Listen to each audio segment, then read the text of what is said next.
Pessoal, estamos de volta com o podcast mais charmoso de Santos Dumont, Um Dedo de Prosa.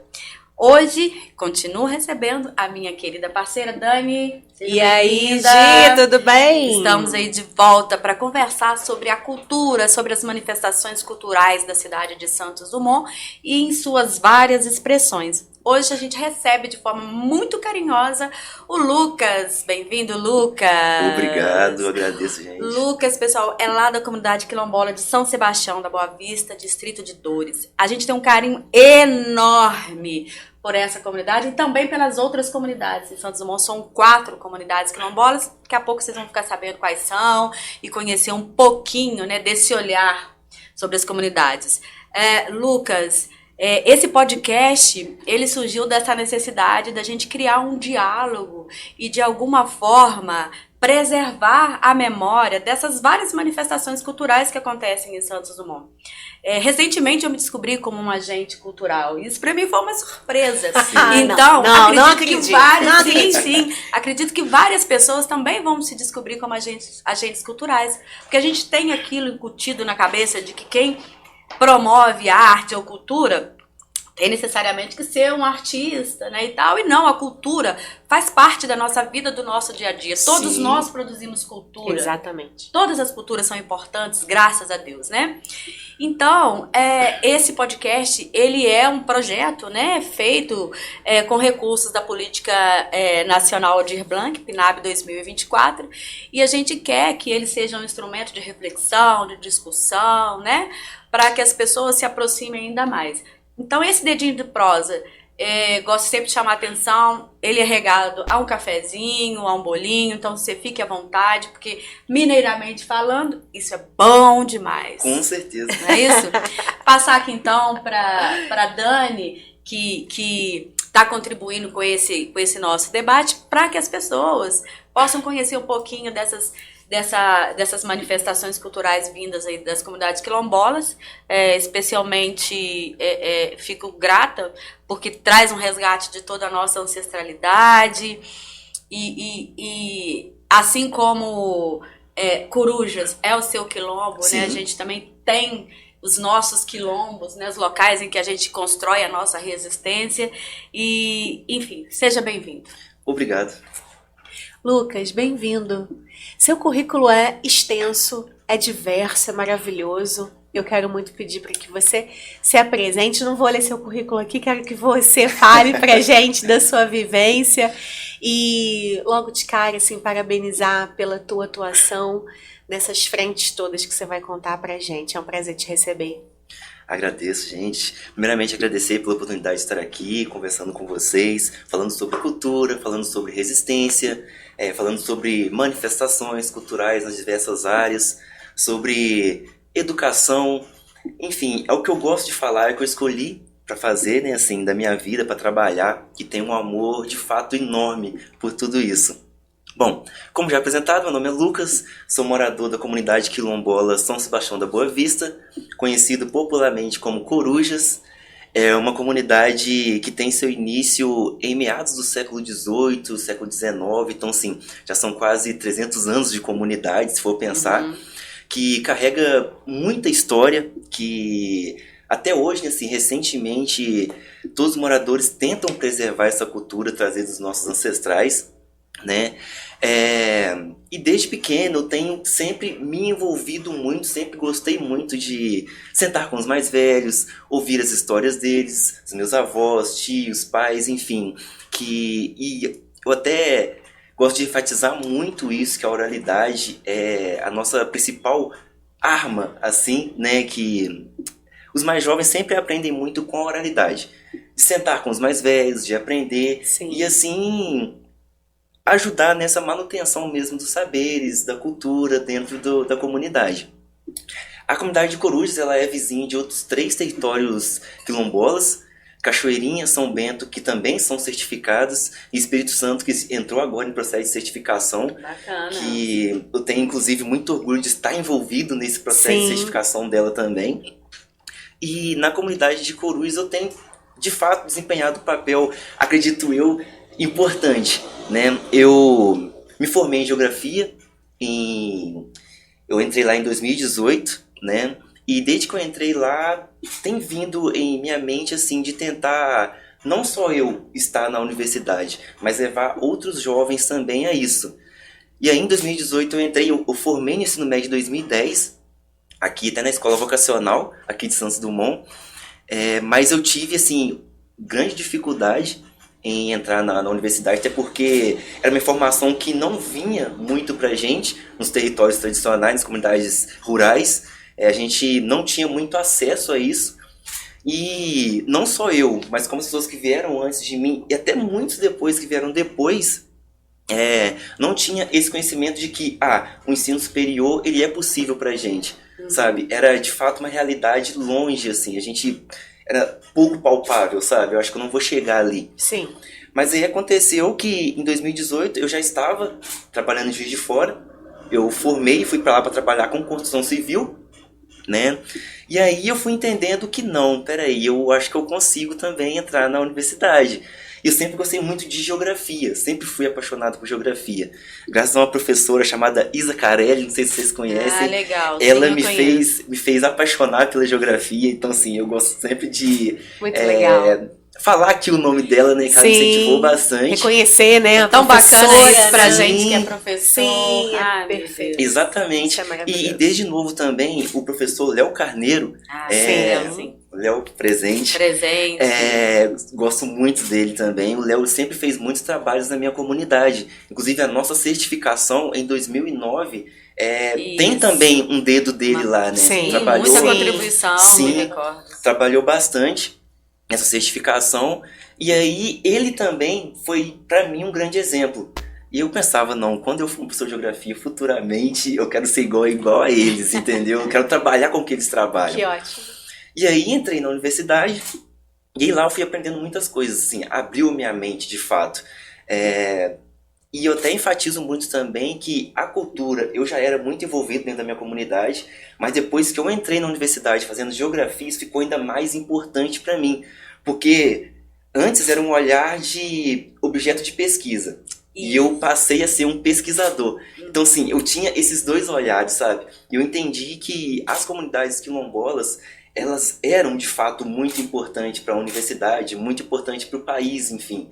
E ainda mais os saberes que eram desenvolvidos lá, sabe? Que na academia a gente sabe que não é a mesma coisa. A gente tenta, ao máximo que a gente tenta estudar esses saberes das comunidades, a gente entende que é uma forma de educação diferente, é uma forma de passar esses saberes totalmente diferente, entendeu? Essa estratégia que eles usam, essa pedagogia, né? Essa pedagogia quilombola, que é totalmente diferente, de fato, da pedagogia que é usada hoje na academia.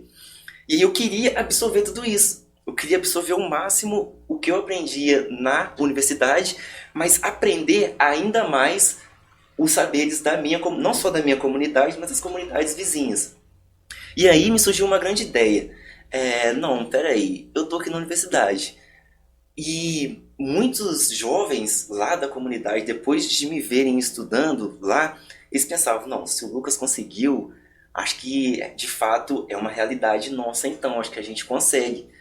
Mas aí surgia aquilo também, mas quem é que vai nos ajudar a estar lá, sabe? Até porque sabemos também que o ensino público não é a mesma coisa que um particular, enfim, ainda mais para alunos de comunidades tradicionais, rurais, quilombolas. Sim, são entendeu? muitas as barreiras, os obstáculos e não é só Exatamente. entrar, né, Lucas? É se manter no ensino Exatamente, superior, né? Exatamente. Então, assim, é muito difícil, sabe? Entrar, se manter mais difícil ainda. E a gente sempre sofreu muito, sabe? Para poder ingressar no próprio ensino médio, a gente sempre sofreu muito, porque a gente dependia de transporte para poder trazer a gente para a escola, levar novamente. As estradas nunca foram boas, então, assim, às vezes, de fato, a gente, quando chovia muito, o ônibus não conseguia voltar, a gente tinha que parar no meio da noite, porque a gente estudava à noite, para meia-noite ir a pé na estrada, no meio do mato, assim, até chegar na comunidade, com os pais preocupados com a gente, com a questão de se vai chegar em casa, se não vai chegar em casa, como vai chegar. Olha só, Lucas, eu vou te interromper, mas é por uma razão importante. É pena que vocês não podem ver o olhar do Lucas quando ele fala da comunidade dele. é um olhar que emociona, né? Sim. Emociona. Sim. E especialmente para mim, porque a gente também, eu vivi muito dessa sua experiência estando numa comunidade rural. E por isso que o conceito da professora Beatriz Nascimento a respeito do quilombo, ele é muito acertado. Quilombo é o nosso local de resistência, é onde a gente constrói a nossa luta, onde a gente se identifica com os nossos pares e enfim, vai para o mundo, se reconhece como cidadão, né? E é isso que você está relatando aqui, né? E assim, é de fato emocionante e é uma história muito bonita, né, Dani? Maravilhosa. Tô aqui Eu também. impactada já. Continua, Sim, Lucas. sim. E aí, assim, continuando, eu me via muito nessa questão da dificuldade que foi pra gente para poder estar no Fundamental 2, depois poder estar no ensino médio. E eu pensei, não, acho que eu posso tentar ajudar os que vierem depois de mim, de alguma forma, a melhorar o acesso deles ao ensino superior. E aí contei muito com a ajuda da Fátima também, Sim. que até foi antes de mim para a universidade. Fátima é formada hoje em serviço social, Sim. é uma excelente profissional também, Muito. digo de passagem. E aí me surgiu uma ideia. Em uma reunião com a Associação de Moradores, eu ainda não fazia parte da associação, mas sempre trabalhei como uma espécie de assessor, né, à Associação de Moradores lá, correndo atrás de emendas, correndo atrás assim, de recursos para a comunidade, para que ela pudesse crescer de alguma forma. E aí, essa nossa reunião foi na escola da comunidade. Sempre a educação, né, gente? Graças Sim, a Deus. Sim. E aí, na escola da comunidade, que tinha sido fechada em 2015. Tá? É uma escola de ensino multisseriado, e ela foi fechada junto com as outras escolas das outras comunidades também, só ficou a comunidade de Cachoeirinha.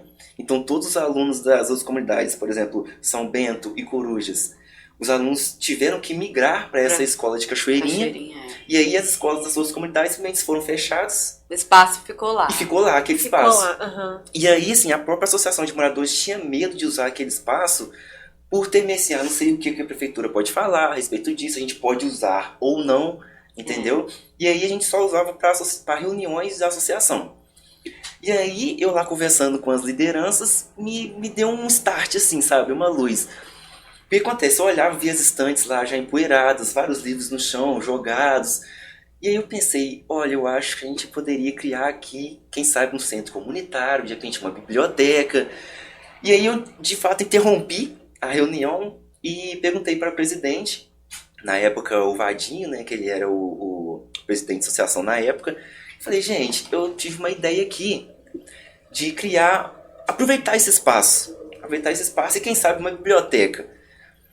Aí falaram, mas como assim, Lucas? Qual seria a sua ideia de fato?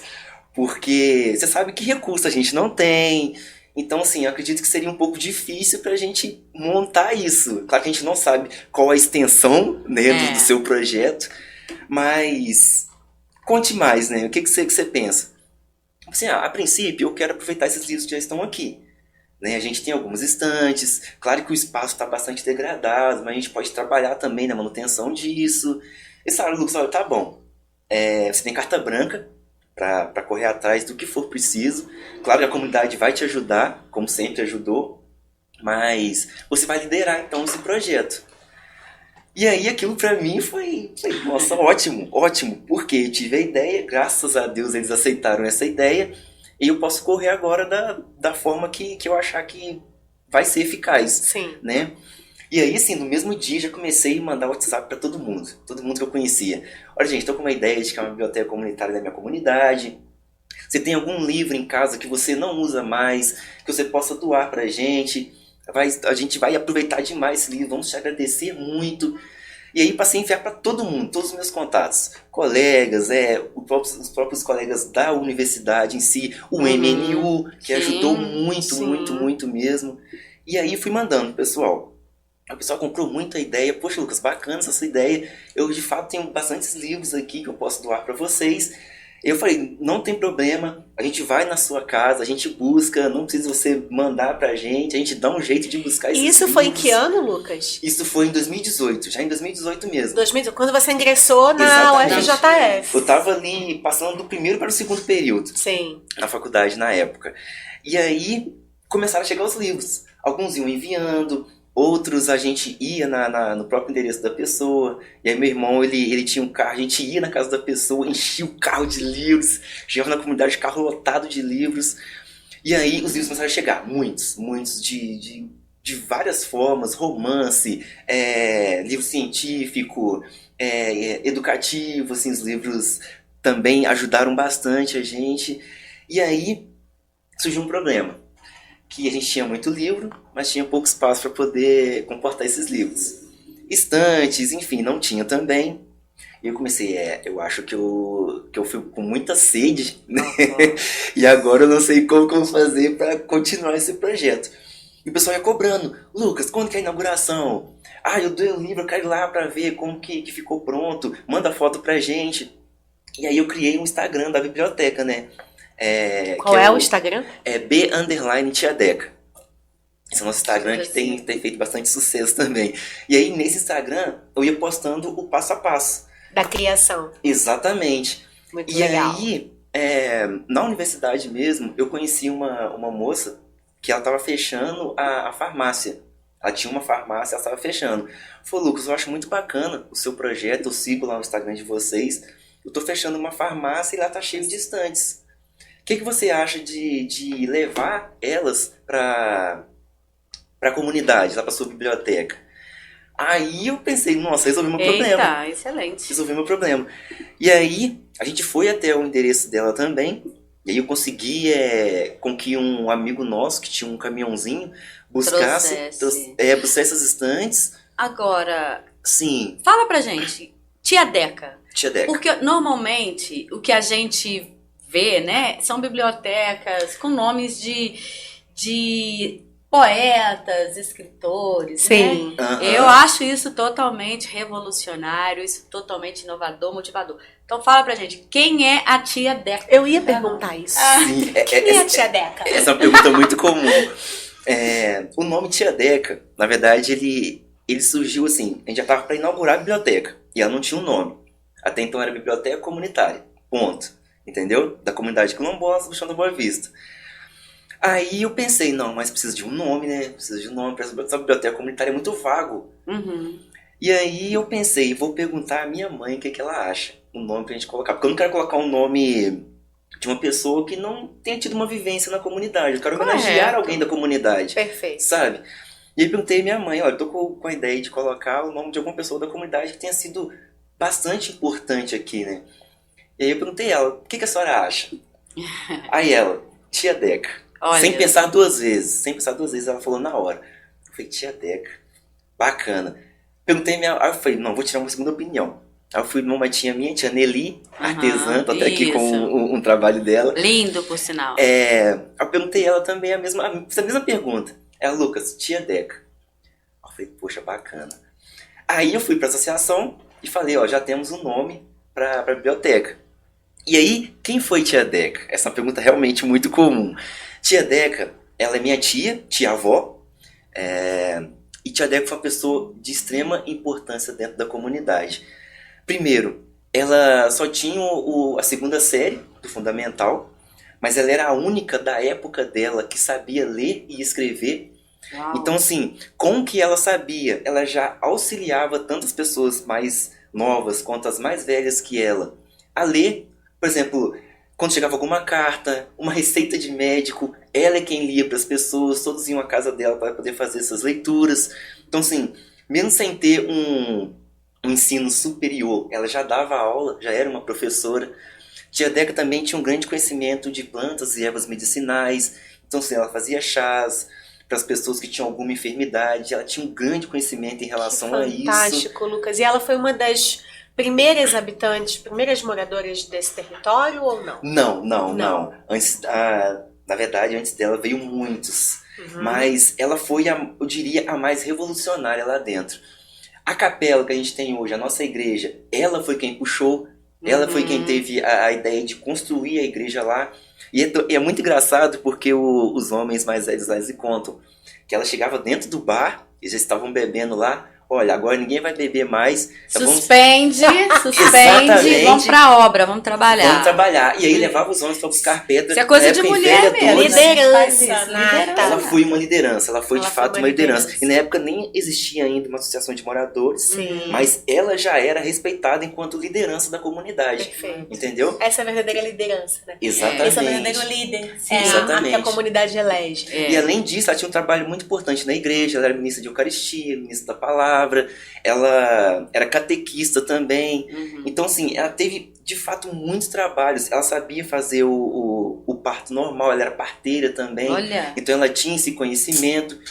E, sim, se eu fosse citar tudo que a tia Deca foi, sabe? Eu acho que daria 1 hora aqui falando quem ela era, sabe? Maravilhoso, Lucas. Então, assim, não Interessante. tinha outra pessoa pra homenagear Sim. com o nome da biblioteca.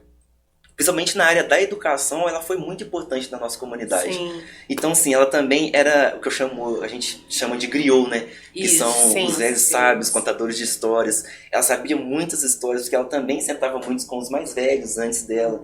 Então, assim, ela contava muito pra gente criança.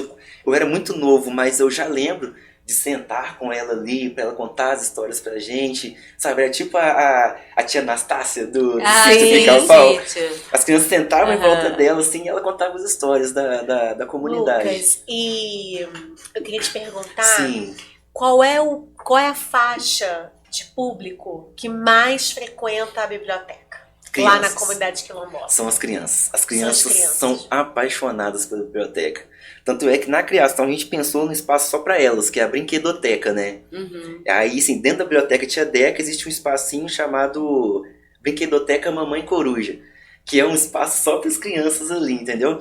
As crianças adoram, elas adoram a E biblioteca. quantos moradores temos hoje na comunidade quilombola de São Sebastião da Boa Vista? Sim, lá tem hoje em média 110 a 120 habitantes na comunidade hoje. Claro que assim, muitos moram em outras cidades, então sim, eles vão lá mais quando tem algum evento, alguma festa tradicional, mas as pessoas que residem lá mesmo são 110 habitantes hoje. Mas acaba que a comunidade, Dani, ela se torna também uma referência para as outras comunidades Exato. quilombolas que estão ali no entorno. Dá o quê? Uns 5, 6 quilômetros? Não, até menos. Até menos, né? No caso de Cachoeirinha, que tá ali. Cachoeirinha é mais próximo, né? Cachoeirinha É. dá 1 quilômetro. É, No caso, isso é deve dar verdade. uns. A mais distante é São Bento. Isso. Deve dar uns 4 quilômetros de Corujas, entendeu? E eles têm feito um trabalho super bacana que é de integração dessas comunidades quilombolas. É um Exatamente. trabalho assim, que eu tô vendo surgir, né, Lucas? Uhum. E tem reverberado para todas. Né? Não existe aquela coisa, a comunidade São Bento, a comunidade Coruja, a comunidade... Não, eles já estão ali se integrando nas lutas, na resistência, no fazer, né, Sim, das sim. Das comunidades. tecnologias africanas, dos Isso. povos originários. Essa é uma das grandes inteligências e Sim. sabedorias, né? O Exatamente. junto, o comum, né? É. O comum, o compartilhado. A gente acredita que sem união nós não vamos conseguir nada. Então, assim, a nossa luta ela é de fato coletiva, Coletiva. sabe? Então, sempre que a gente corre atrás de alguma coisa, são as comunidades quilombolas de Santos Dumont, entendeu? Isso. Então, olha. não Corujas, ou Cachoeirinha, ou São Bento, não. Não. São as comunidades de Santos Dumont. E aí, se juntar todas as comunidades, umas 500 pessoas, Pra mais. É. Pra mais. A comunidade mais que tem uma população maior é Cachoeirinha. Tanto em extensão territorial quanto em população. Entendeu? A Corujas ela é a menor de todas. Assim, Interessante. ela é a mais influente, porém é a menor de todas as É a comunidades. menor de todas. E como é que vocês pautam as políticas públicas hoje para o povo quilombola dessa região? Como que é o debate e a luta de vocês hoje por conta do reconhecimento, da certificação e da garantia dos direitos? Uhum. Então, eu tento sempre trabalhar junto a eles o seguinte, que, claro, que a certificação ela é bastante importante, e é com a certificação que a gente vai ter mais direito às políticas públicas, porque nós vamos ser conhecidos nacionalmente, né, enquanto um território tradicional quilombola. Eu até brinco também com algumas comunidades poxa, quando a gente não é certificado, praticamente nem tá no mapa, né? A gente só Ah, vai entrar no sim. mapa a partir do momento em que é certificado. Mas eu tento sempre conscientizá-los também que o simples fato de estar em um território quilombola é suficiente para que a gente possa correr atrás das políticas públicas. E aí, só que as comunidades, quando elas veem que uma que é certificada, ela consegue ter acesso a esses direitos de uma forma mais rápida do que as que não são, elas dão esse insight de, eu também quero a certificação para minha comunidade, entendeu? E aí, a gente tenta sempre acessar essas políticas públicas também de uma forma coletiva, sabe? Até porque as nossas demandas, elas são bastante parecidas. O que precisa em um quilombo, precisa também no outro, sabe? São as mesmas dificuldades. E isso acaba se tornando mais fácil de correr atrás disso. Porque não precisa fazer uma listagem específica para cada comunidade, não.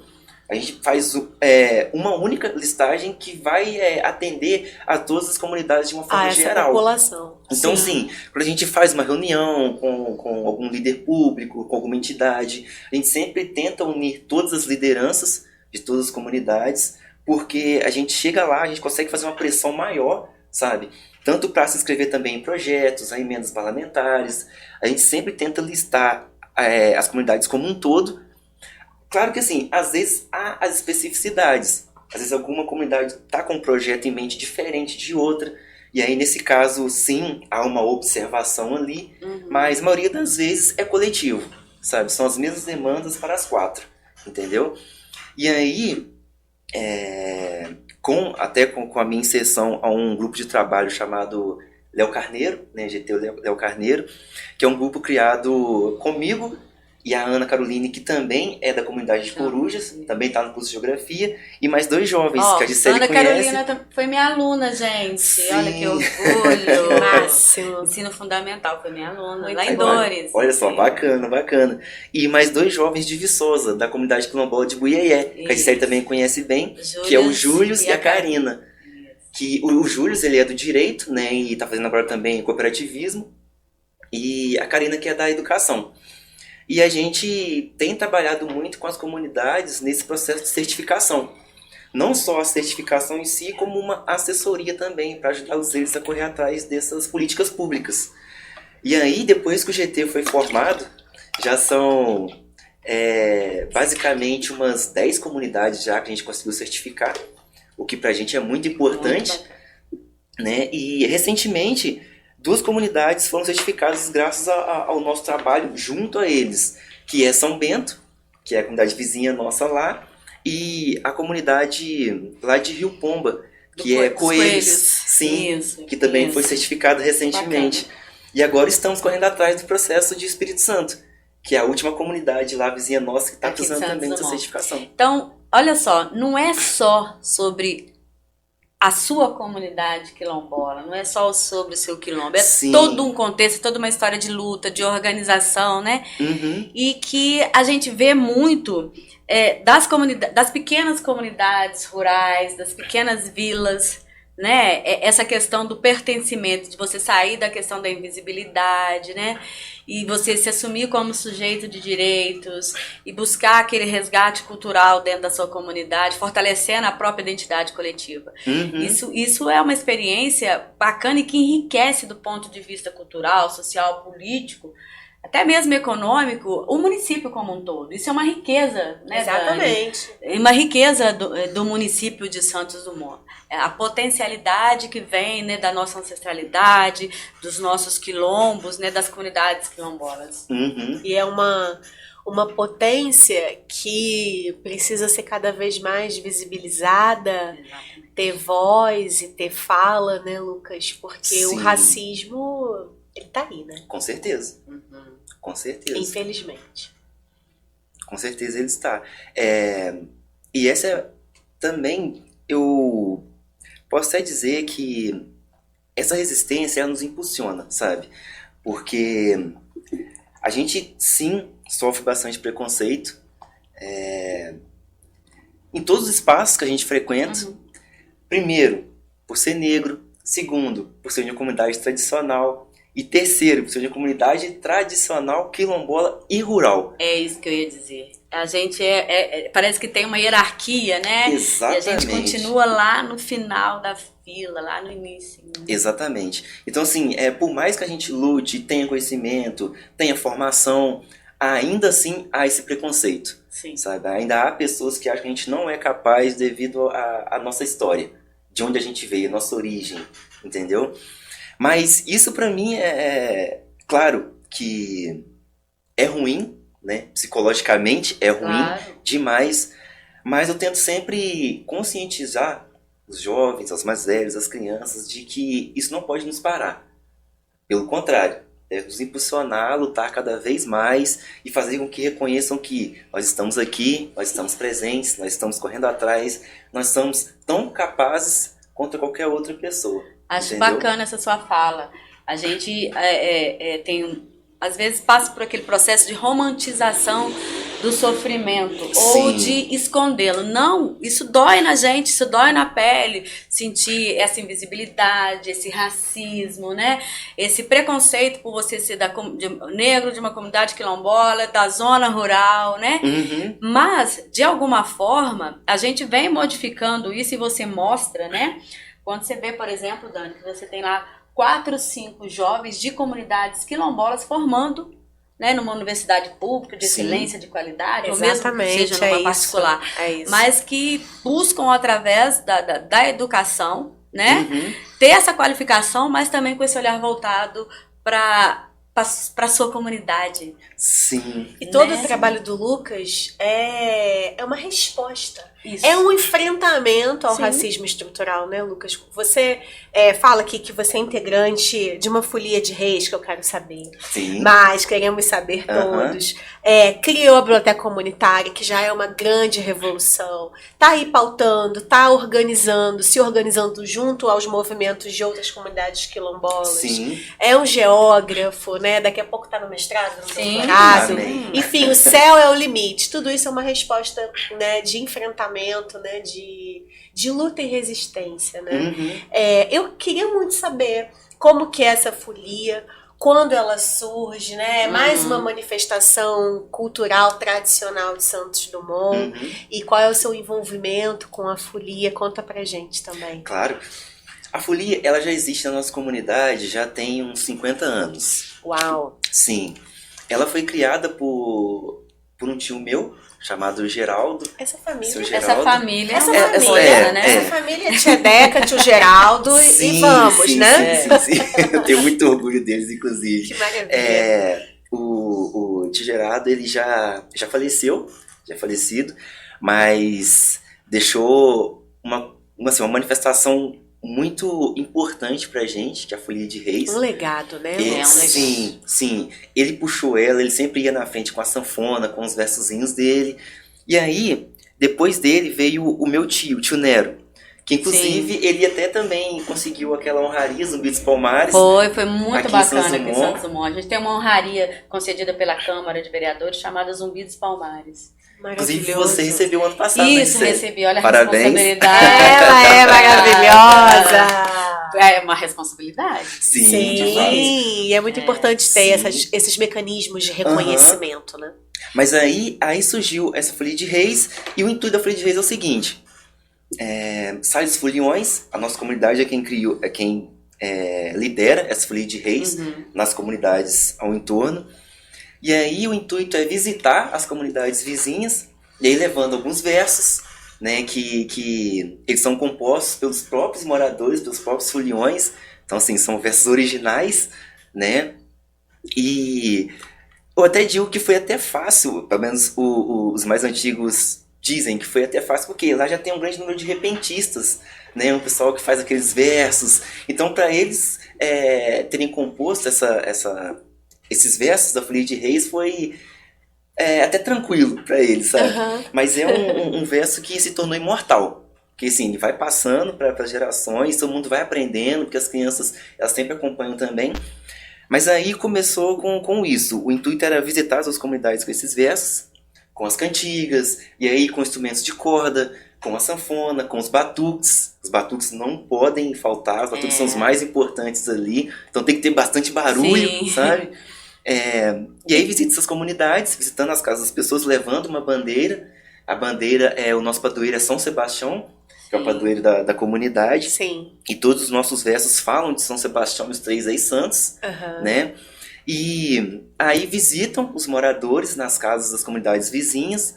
A gente faz esses versos, canta, faz aquele barulhão lá junto com eles. A gente sempre leva uma bolsinha que é onde eles dão uma pequena ajuda de custo, que a gente chama de esmola. E aí, essa ajuda a gente converte em instrumentos para a Folia de Reis, em uniformes para o grupo e até para ajudar na manutenção da nossa capela. E aí, o que sobra ainda dessa renda, a gente usa para comprar cestas básicas para as casas das pessoas que não têm tanta condição. A gente acaba ajudando essas pessoas com esse dinheiro que a gente arrecada da Folia de Reis. Isso não só as pessoas da comunidade, como das comunidades vizinhas também. Então, assim, esse é um dinheiro que ele vai voltar de alguma forma para todas as pessoas envolvidas. Exatamente, entendeu? Exatamente. E quantas pessoas participam da Folia de Reis? O nosso grupo ele tem umas 20 pessoas. 20 pessoas, assim, que são os principais, né? Mas sempre levam muita gente junto na caminhada, entendeu? Eu já vi apresentações e a gente vai atrás. Não tem como ficar parado quando começa, sabe? Você quer acompanhar, você quer cantar, você quer dançar junto. E aí se tem uma pessoa de fora, toma aqui um tambor, bate com a gente, sabe? Fantástico. Cante com a gente. Lucas, e você nunca teve vontade de morar em outro lugar? Não. Na verdade, assim, eu até não vou dizer que eu moro, eu fico em Juiz de Fora porque eu preciso poder trabalhar, para poder estudar. Mas assim, o meu lugar é São Sebastião da Boa Vista, é a Coruja. O meu lugar, né? Tem até isso. Eu não consigo ficar longe. Assim, é no máximo 15 dias. Fala desse sentimento de pertencimento. Porque amanhã você pode estar em qualquer lugar do mundo, eu tenho certeza disso. E o sentimento ao te ouvir é exatamente esse. Eu posso estar em qualquer lugar do mundo, mas a minha comunidade quilombola tá comigo e eu tô lá, né? Eu posso estar em qualquer lugar do mundo, mas eu volto. Né? Eu posso estar em qualquer lugar do mundo, mas o meu lugar, ele tá aqui no meu corpo, nas minhas palavras, nos meus saberes. Como que isso reflete a tua família, a tua ancestralidade, esse senso de pertencimento, esse apaixonamento que a gente está vendo no teu olhar, na tua fala? Como que isso movimenta, mobiliza a tua vida? Sim, eu acho que isso vem muito de família, na verdade. Os meus pais sempre educaram a mim e aos meus irmãos de uma forma que a gente valorizasse o máximo possível a família, sabe? Então, assim, até quando eu falo com os meus amigos, que meus pais nunca me bateram, nunca... Porque era sempre o diálogo, E aí o meu pai e a minha mãe, eles sempre falam o seguinte: olha, não importa onde vocês estejam, mas que valorize a família. Porque a gente sempre valorizou a nossa família e os nossos pais, avós de vocês, sempre educaram a gente de uma forma em que a família vinha em primeiro lugar. E aí desde pequeno eu cresci aprendendo isso, sabe? E a minha comunidade, assim, por lá ser todos parentes, a gente tem uma união muito forte, sabe? É todo mundo lutando por todo mundo. Se alguém passar por dificuldade, é todo mundo ajudando aquela pessoa. E essa união deles, ela assim, me emociona de fato. Porque eu penso, em nenhum outro lugar eu vou encontrar isso. Em nenhum outro lugar eu vou encontrar isso, entendeu? Por mais que eu faça amizades na cidade ou onde eu for, eu nunca vou encontrar algo parecido com o que eu tenho na minha comunidade. Entendeu?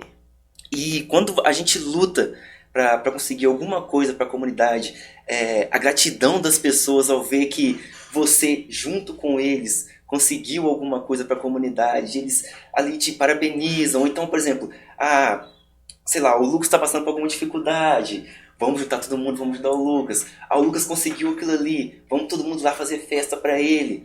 Eu, quando eu me formei na geografia, eles fizeram até live pra ver eu lá pegando o diploma. Que fantástico. Na minha formatura. Que fantástico. E aí, quando eu cheguei na minha comunidade, eles fizeram uma surpresa pra mim na biblioteca.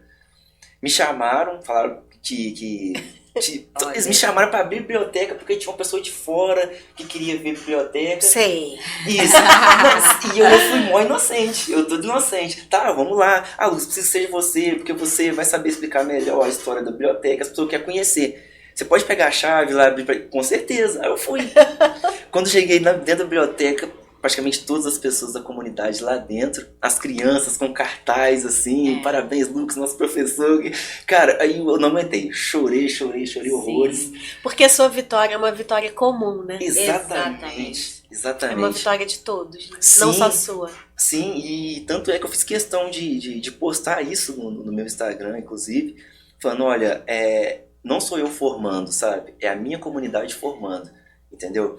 Porque qualquer pessoa que consegue uma vitória daquele território, todo o território tá ganhando junto, sabe? É uma vitória de todos.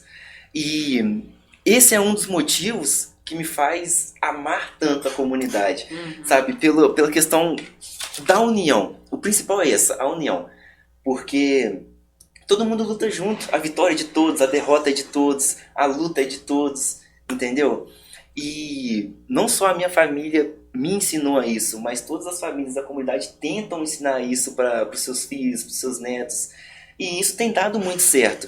Inclusive, esse até é um projeto que eu quero muito trabalhar na minha pós-graduação, no meu mestrado, que é essa questão da oralidade, como que isso impacta as gerações dentro da comunidade. Porque eu acho isso um tesouro mesmo dentro do quilombo, sabe? E a academia precisa, né? Exatamente. De receber cada vez mais pesquisas. Exatamente. E assim, o amor é tão grande que eu eternizei a comunidade. Olha, gente, ele tá mostrando pra gente aqui uma tatuagem com a coruja. Com a coruja que e vários símbolos. O nosso cartão postal, que é a pracinha, a igreja. Sim, lindo. E assim, o pessoal fala, nossa, é muito amor pra você fazer isso. Eu falei, de fato, é muito amor. Muito amor, né? Lucas, eu sou de uma periferia urbana.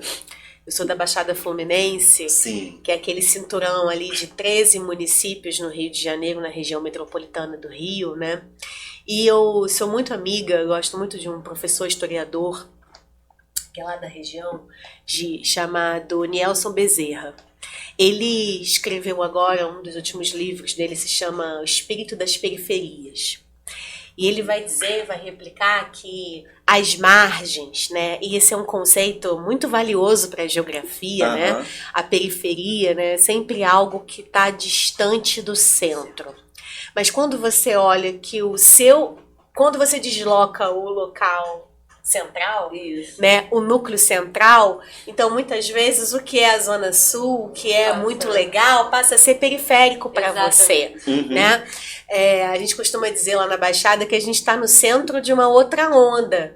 Ou seja, a Barra da Tijuca, Copacabana, é periférico pra gente. Sim. O centro é onde a gente está, né? Ele é ali que a gente vive, é ali que a gente trabalha, produz, cria nossos filhos e cria uma rede de sociabilidade, de laços afetivos que moldam a nossa vida, né? E o professor Nielson vai dizer que o espírito da periferia, seja ele urbana ou uma periferia rural, uma margem rural, né? Ela é uma nova centralidade e que é muito desenhada no Rio, nesse território de onde eu sou, pelo povo tupinambá. Então você tem toda uma formação indígena naquela terra, né, naquela região que é muito forte. E também com os africanos que chegaram no Rio de Janeiro, né, infelizmente escravizados naquela condição. Então, quando você fala... porque quando eu formo, todo mundo formou junto, eu lembrei dele falando que, né, ele é de uma cidade muito, muito, muito pobre, né, que é Belford Roxo, que é a mesma cidade que eu, e que ele, criança, estava jogando bola na rua, ele via um morador, um vizinho, passando pra lá, pra cá, indo na padaria, voltando, falando com um, falando com o outro, e ele tava ali olhando aquele vizinho, aí chegou um outro e falou, mas o que foi que você não para quieto aí na sua casa? Aí ele fala, não, é porque amanhã eu vou numa entrevista de emprego. Ele, que ótimo, no centro do Rio, lá no centro do Rio de Janeiro, 2 horas e pouco pra chegar. Aí o vizinho, não, vai dar tudo certo, você é um ótimo profissional, cara, você vai arrasar. Ele fala, não, sim, eu vou arrasar só se eu chegar, né? Porque eu não tenho dinheiro da passagem.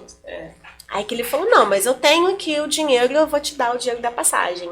Um tempo passou e o professor Nelson diz que ele entendeu que o vizinho que emprestou a passagem era o dinheiro da caixinha do pão da semana toda. Mas que ele abriu mão do pão da semana toda para ver o vizinho, o colega, o amigo ir na entrevista, passar e melhorar de vida. Então, o espírito da periferia, o espírito do quilombo, o espírito das favelas, o espírito, né, de quem vive à margem, que na verdade é a margem de um outro, porque, né, a gente é o nosso centro, é um espírito vivo, né, é um espírito do povo originário, né, é o espírito da sabedoria ancestral africana, indígena, afro-ameríndia, e que trabalhos como o seu não deixam morrer. Exatamente. Isso que é tão forte, e dão né? esperança, né, de que é possível transformar esse olhar, né, de dar visibilidade a esse povo que é e que não é periférico, né? Exatamente. Porque a periferia, ela é vista e intitulada como periferia a partir do olhar do outro. Exatamente. Estrangeiro. Exatamente. Não de quem não vive lá. de quem vive. Lucas sabe, eu venho de zona rural. E lá na zona rural é o seguinte, eu vou na cidade. Exato. Sim, lá também. Eu vou na cidade. Uhum. A gente não fala, eu vou ao centro, não, eu vou na cidade. Porque a cidade, pra gente, ela tá realmente longe, porque ali é onde a gente, tá a nossa centralidade, onde está a nossa vivência, onde a gente gosta de estar. Exatamente. Até hoje a gente fala isso, onde você vai? Eu vou na cidade. Vou na cidade, mas as periferias também, como tem muitos senhores, muitos anciãos, muita gente que vem dos rincões do Brasil, exatamente. né? Vou lá na cidade. Mas você tá nessa cidade aqui, né? Aqui é a sua cidade. Uma cidade é lá. Porque aqui é a minha casa. Agora é interessante a gente contar um fato que aconteceu. Quando eu fui renovar minha carteira de identidade, enfim, deve ter uns 5 anos, e eu até fiquei assim, ai meu Deus, eu vou ter que renovar. Porque eu moro num distrito rural. Sim. E eu não sei por que cargas d'água, algumas pessoas do distrito estavam lá, cidade. Conceição do Formoso. Ai, porque essa é a minha carteira de identidade, tirando a foto que eu não gosto, eu acho que eu vou colocar num quadro. Porque as pessoas que fizeram agora, já vem lá, Cidade Santos Dumont, né? E essa questão do pertencimento que você disse.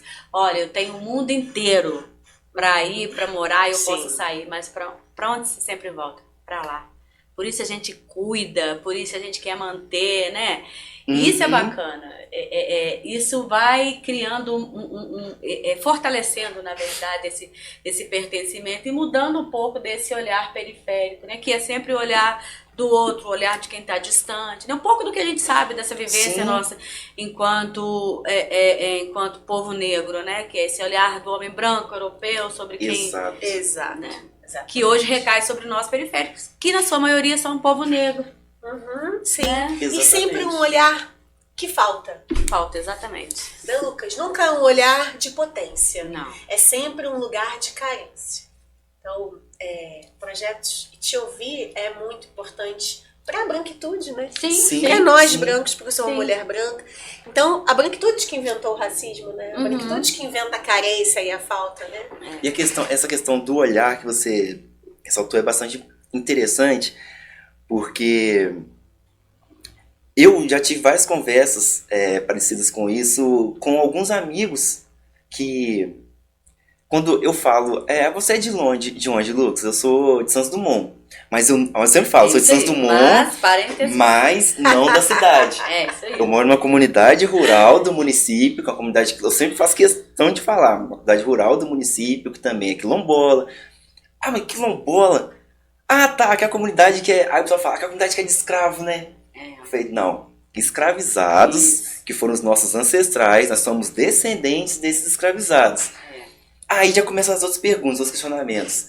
Ah, é verdade que lá não tem luz elétrica? Ah, é verdade que lá vocês tomam banho de cachoeira? Ah, é verdade que lá vocês... ganham bolsa pra morar lá? Exatamente. Auxílio, moradia. Isso. E aí, há toda aquela aula que eu tenho que repetir para cada pessoa que eu converso. E falar que não, a gente já tem luz elétrica, não, a gente toma banho quente, não tomamos banho de cachoeira, a não ser que a gente queira ir lá tomar banho de cachoeira. entendeu? Não, a gente não vive só de frutas, entendeu? Não, a gente não tem que caçar para poder comer, entendeu? E assim, antes me revoltava com esse tipo de pergunta. Antes me revoltava. Hoje, eu já considero isso uma oportunidade de conscientizar as pessoas e tentar educá-las de uma forma diferente do que aquelas foram educadas, entendeu? Sim. Porque às vezes é uma questão de realidade. E aí se a pessoa está me perguntando aquilo, não com um ar preconceituoso, mas com uma vontade de aprender, Sim. por que não ensinar ela? Aproveitar, né? Sim. Sim, é uma oportunidade. E aí vem aquela questão do turismo também, que isso é bom para que as pessoas possam conhecer o território e tirar da mente delas aquela imagem que elas têm de uma comunidade quilombola, sabe? Não é aquilo que eu vejo nos livros de história, sabe? Porque geralmente isso é até um problema mesmo dos livros de história, alguns, né? Que é essa questão de, quando falar de uma comunidade quilombola, vai tratar como uma senzala ali, é um lugar que antes era uma senzala, era um lugar que antes era um território rural do lado de uma fazenda de escravos, que as pessoas fugiam e ficavam lá, moravam em círculo, em casas que eram feitas de capim, entendeu? Então assim, conscientizar isso de uma forma diferente. Mantemos tradições? Mantemos. A gente tem ainda os conhecimentos das plantas e ervas medicinais, sim. A gente continua comendo o que a terra dá, de assim, respeitar o tempo da terra, de não usar fertilizantes, agrotóxicos nos nossos alimentos. Sim, continuamos sendo isso. A gente continua tendo a capoeira, com certeza. A capoeira é extremamente importante pra gente, assim como outras manifestações culturais. Por exemplo, o jongo, o maculelê, a folia de reis, entendeu? Só que essa ideia que vocês têm de uma comunidade quilombola, ela pode ser que na formação dela, sim, era assim, hoje não mais. Sim, entendeu? Precisa atualizar. Exatamente. Precisa de atualização, né? Sim. Imagino que a Lei 10.639, obrigatória, né? Tem que ser obrigatória mesmo, né? Ela representou alguns avanços, mas existe ainda muito trabalho a ser feito, né, Lucas? Sim. Porque ainda há muito preconceito, entendeu? E ainda que a informação esteja ali, muitos também se recusam a ter abertura, entendeu? Para essa educação ou para essa conscientização. Sim. Prefere acreditar no que foi ensinado ali e é isso, entendeu? Então, assim, eu acabo me deparando também muito com isso. Mas aí o trabalho da biblioteca, de poder, no nosso Instagram, tá sempre divulgando os nossos trabalhos, nossas manifestações, é também uma forma de conscientizar. Sem dúvida, isso é pedagógico, né? Sim. Por exemplo, as nossas festas, que a gente tem várias festas lá também na comunidade, e está sempre convidando as pessoas, e sempre nessas festas está apresentando alguma coisa, por exemplo, que seja um artesanato, que seja uma comida típica da comunidade, que seja uma apresentação da folia de reis ali, entendeu? É uma forma também de mostrar para as pessoas de fora que estão ali, que olha, essa é a nossa cultura, é assim que vivemos, entendeu? Esse é o nosso modo de vivência. Levar pessoas para palestrar, ou até mesmo a gente mesmo fazer uma palestra, também é muito bom. A própria formação para professores, que a gente está fazendo muito agora. Inclusive, ano passado a gente fez a formação até para os professores da estadual aqui. Isso, me recordo. Foi muito bacana, eles gostaram muito. Então, assim, a gente está com esse projeto agora de fazer mais formações para professores. Acho que nesse processo de educação antirracista, isso é muito importante. A comunidade abrir para as escolas, né, para os pesquisadores, mas não mais como objeto de estudo. Exatamente. Isso me marcou muito na sua fala, né? Mas como pesquisadores, como parceiros, colaboradores, como sujeitos ativos. Não queremos mais ser objetos, né? Exatamente. Como se a gente estivesse falando isso. Não quero ser mais objeto de pesquisa. Agora eu sou o pesquisador. Eu, pesquisador, estamos aqui juntos construindo esse conhecimento. Isso é gratificante demais. Lucas, nosso dedinho de prosa tá aí quase no finalzinho. Infelizmente. Acho que a sua contribuição, a contribuição da comunidade quilombola, né, de Corujas e das outras comunidades quilombolas para a cultura da nossa cidade é de grande importância. A gente tem muito a aprender e a construir juntos. Quero que você depois deixe as redes sociais da biblioteca ou da associação também, com certeza, se tiver. Acho que você deixa aí um olhar muito esperançoso, né, pra gente enquanto agente cultural, fazedores de cultura. E você, como jovem, né? Gente, Sim. como essa juventude é maravilhosa, Sim. né? Eu que já sou uma jovem senhora, é gratificante demais. É muito bom, sabe? A gente vê um cara como você, e eu conheço pessoalmente todo o trabalho, então só te agradecer.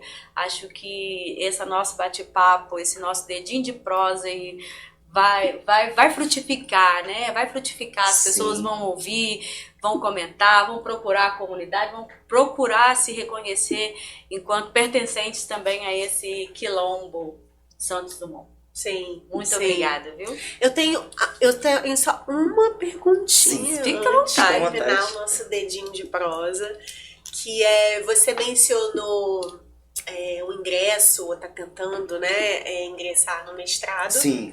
E aí eu queria que você contasse um pouquinho, bem rapidinho pra gente, Uhum.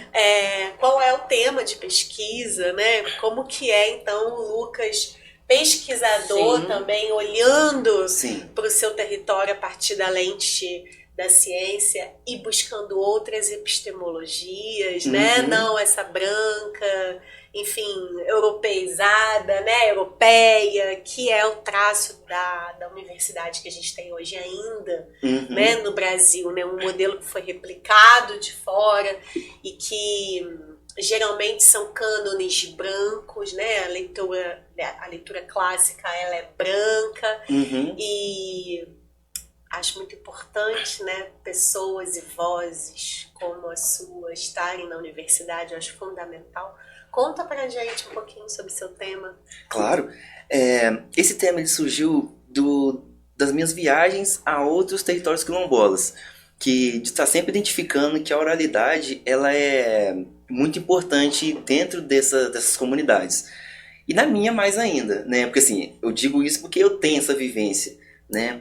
E eu vejo que essa questão de passar os conhecimentos entre as gerações é uma forma de manter realmente, fazer a manutenção dos saberes dentro da comunidade e não deixar que a cultura morra ali, entendeu? Porque a gente sempre fala isso, a partir do momento que os saberes forem esquecidos nas novas gerações, a comunidade também morre.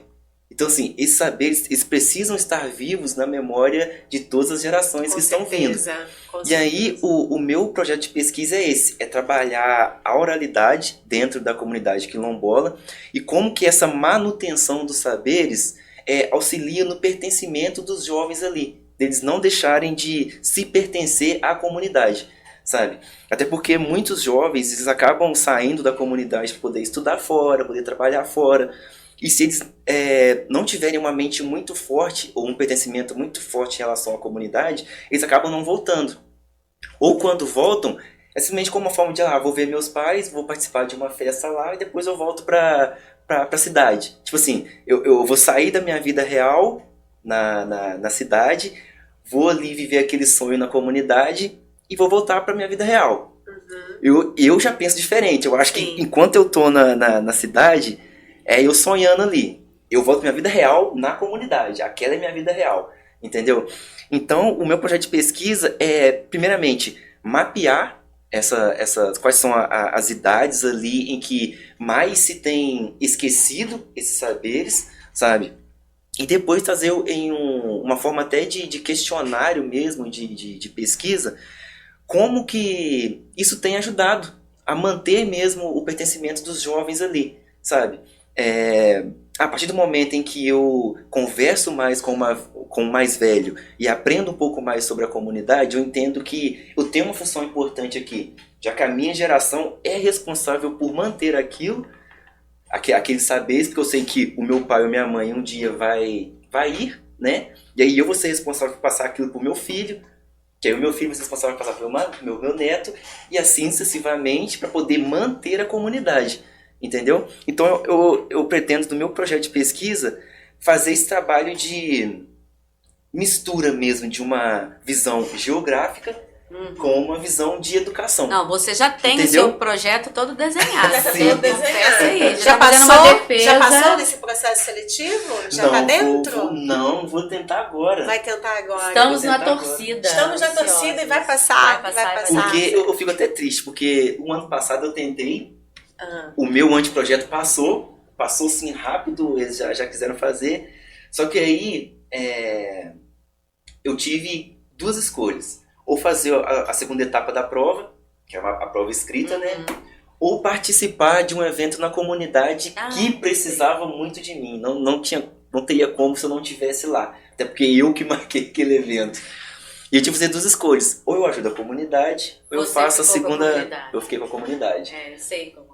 E aí, esse ano eu tô tentando de novo, mas dessa vez eu não posso deixar. Não marque compromisso comunidade, por favor, nos ajudem. Exatamente isso. E a aí, pesquisa precisa de você. Exatamente. A universidade precisa se abrir Exatamente. cada vez mais, né? Nem que seja com o pé na porta, Sim. para que a gente tenha uma universidade cada vez menos branca, mais negra, né? Menos patriarcal, mais matriarcal, menos homofóbica, né? Se possível, nunca homofóbica. E acho que a gente tem que ir juntos, juntas e juntos nessa luta, né? Até eu até peço licença para falar ou tentar cantar uma música que eles sempre cantam muito na minha comunidade, Que ótimo. que conversa muito com o que a gente comentou aqui, que é: nosso direito vem, nosso direito vem, se não vir nosso direito, o Brasil pede também. Isso aí. Obrigada, Lucas. Um prazer te receber aqui no Dedo de Prazer foi Prosa. meu. Muito obrigada. Obrigada aos nossos ouvintes. Obrigada ao Isaac, a Vitória. Obrigada, Gi. Foi lindo. Obrigada, Dani. Foi maravilhoso. E fiquem ligados que daqui a pouco nós teremos mais um episódio do podcast mais charmoso de Santos Dumont, Um Dedinho de Prosa.